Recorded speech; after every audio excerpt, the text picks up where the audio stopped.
beberapa tempat ya, melanjutkan pertemuan di Sorong kemarin untuk kemudian menyuarakan perdamaian ya. Nah, saudara sekalian, beberapa info tambahan, misalnya informasi adanya peristiwa anarkis, penyerangan kriminal di penambangan emas di Yahukimu, Pegunungan Bintang. Ya, sekarang aparat keamanan sudah di sana, ya. Kemudian 97 orang pendulang emas dari berbagai lokasi sudah dievakuasi, ya. Kemudian beberapa korban kemarin karena ada konflik, itu konflik horizontal aja, konflik antara penambang emas dari luar daerah dengan penduduk setempat ya, jadi bukan ada kaitannya dengan masalah demo, nggak ada, tapi itu sudah peristiwa atau lanjutan dari peristiwa lama, saudara-saudara sekalian ya. Nah, kemudian juga nah ini yang terpenting saya kira ya.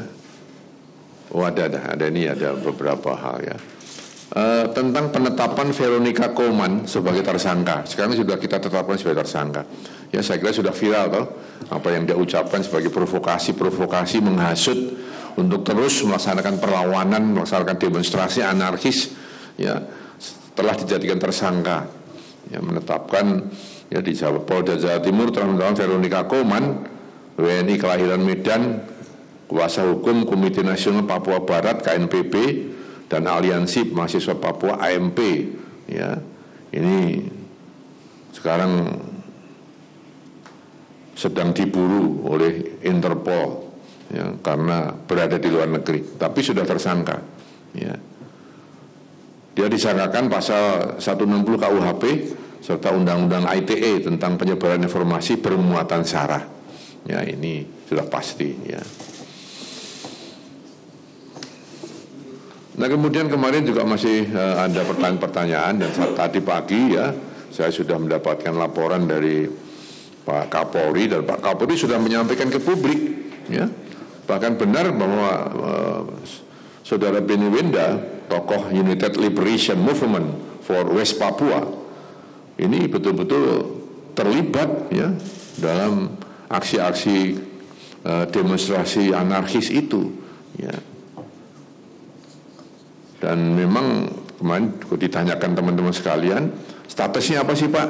Ya, ternyata setelah kita cek status WNI-nya dari yang bersangkutan ini telah hilang. Ini sesuai peraturan perundang-undangan sudah menetap lebih dari 5 tahun negara lain tanpa melaporkan diri. Saat ini mendapatkan permanent resident dari pemerintah Inggris, dia diangkat menjadi warga kehormatan kota Oxford. Bukan kehormatan kerajaan Inggris ya, tapi kehormatan dari kota Oxford ya. Nah, tahun 2004 yang bersangkutan mendirikan Free West Papua Campaign di kota Oxford, Inggris, dan International Parliament for West Papua tahun 2008 ya. 2011 Interpol mengeluarkan red notice terhadap BW atas laporan dari Polri, tapi dicabut kembali pada tahun 2012 oleh Interpol atas pertimbangan politis ya. Saudara sekalian, yang terpenting dan saya kira saudara-saudara menunggu adalah masalah internet. Ini kan tanggal 5 kan, saya sudah berjanji tanggal 5 akan kita pertimbangkan, kalau kondusif maka internet pembatasannya dicabut. Ya, tadi saya sudah mendapat laporan dari Kapolri, dari BIN, ya, dari aparat keamanan di depan sana, keadaan memang sudah cukup kondusif, ya. Maka pembatasan internet seperti janji saya kemarin tanggal 5 ini dicabut. Ya, jadi internet sudah dapat dinormalkan kembali. Dengan catatan, begitu kan? Apabila keadaan memburuk atau mudah-mudahan tidak, ya, mudah-mudahan, ya, maka tentu pembatasan internet akan kita lakukan kembali. Ya, itu yang saya sampaikan pada siang hari ini dan terima kasih atas perhatiannya. Terima kasih. Pertanyaan? Ya. Soal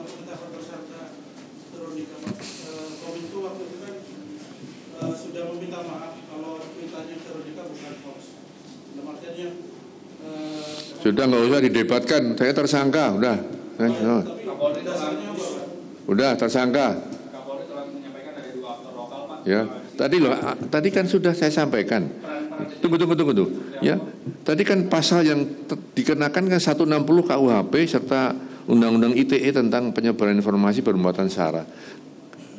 Anda dengarkan enggak viralnya di medsos? Lihat enggak? Dengarkan enggak? Nah, belum. Kalau dengarkan dulu baru nanti tanya. Silakan. Kapolri telah menyampaikan ada 2 aktor lokal, Pak. Di sini ada KNPB dan juga ULWMF. Iya. Perannya seperti apa, Pak? Apakah hanya menyebarkan hoax atau juga mengajak? Nah, itu konspirasi dengan Benny Wenda, ya. Dari pengamatan kita, dari informasi yang diterima, dari persepsi-persepsi yang memang aktual betul dari hasil-hasil pengamatan intelijen, memang ada satu konspirasi, ada hubungan timbal balik antara Benny Wenda dengan kedua organisasi itu, ya, baik KNPB maupun ya UMP tadi, ya AMP, ya, itu ada.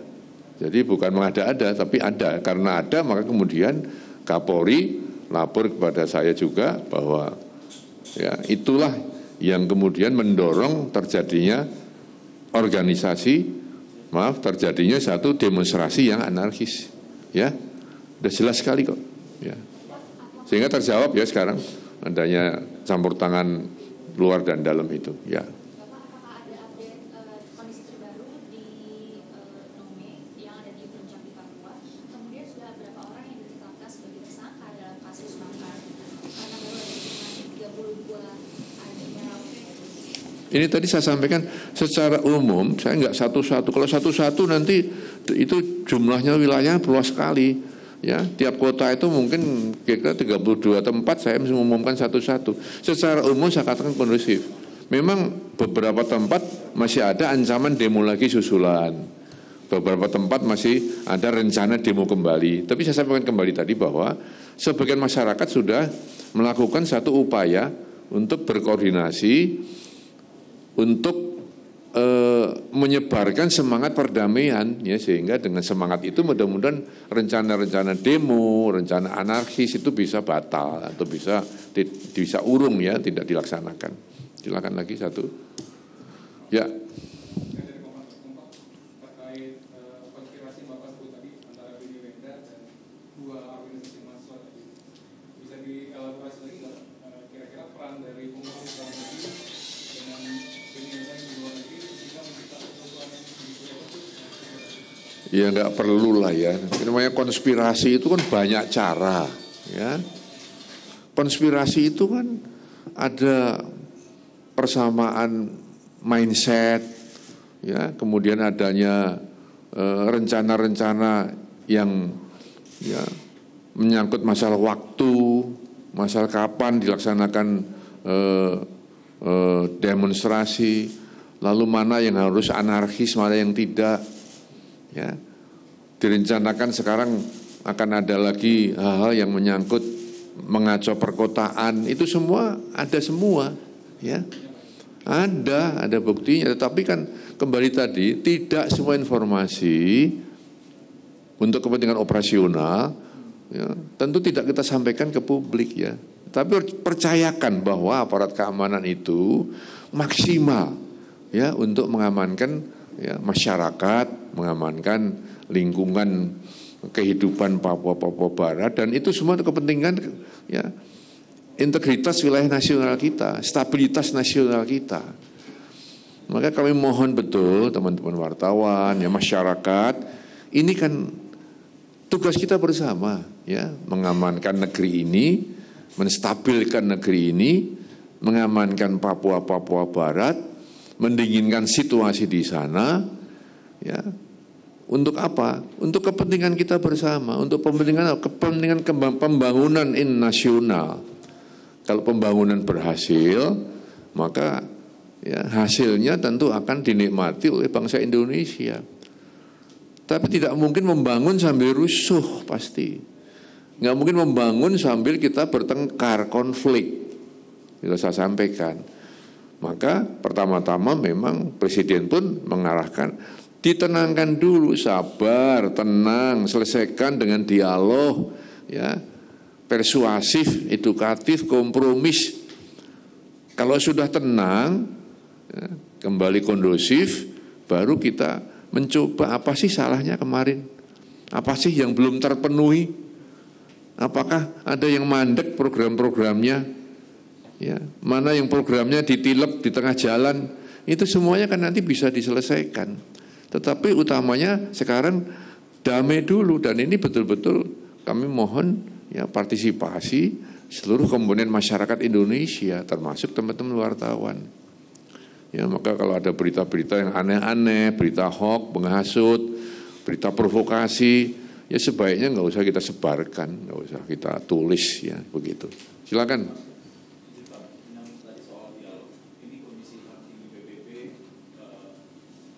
menyarankan Indonesia untuk melakukan dialog terkait Papua, dan kapan mungkin akan dilakukan, Pak? Dan dia juga mewakili. Ya, dialog itu disarankan oleh mereka.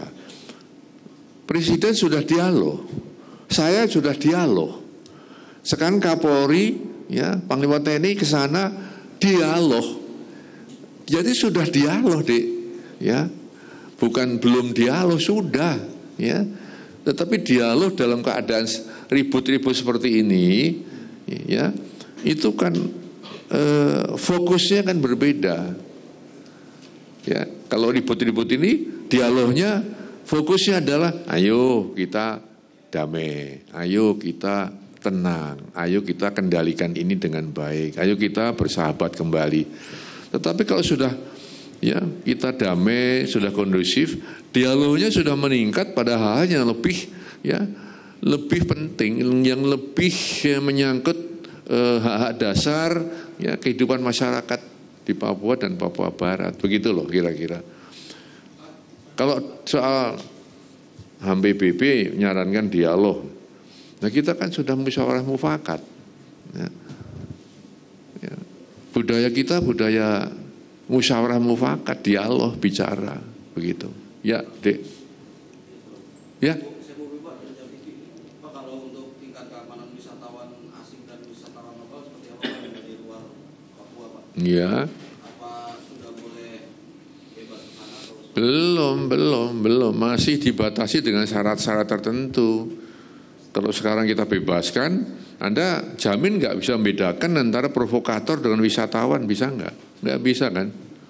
Nah, makanya ya sementara sabar dulu kalau wisatawan, ya orang-orang asing sementara mohon maaf untuk keselamatan Anda, ya sementara ada syarat-syarat tertentu untuk bisa masuk ke sana. Udah pastilah ya. Kita juga senang ya kalau sudah damai itu malah kita undang berbondong-bondong datang ke Papua Barat untuk berwisata. Itu kan mendatangkan devisa, ya kan? Dan dengan mereka melihat Papua Barat, pembangunan seperti itu juga merupakan ya satu upaya kita untuk mengabarkan ke dunia luar bahwa kita membangun Papua dengan serius, kan begitu. Tidak seperti yang didengung-dengungkan sana bahwa pembangunan di Papua itu sangat terbelakang. Ya itu sudah ya, kok kayak seminar gini ya, gimana? Nah, gimana seminar? Gimana? Ya mana hafal saya masih nggak apa, cuma 6 ribuan lah gitu aja. Kalau sudah kondusif.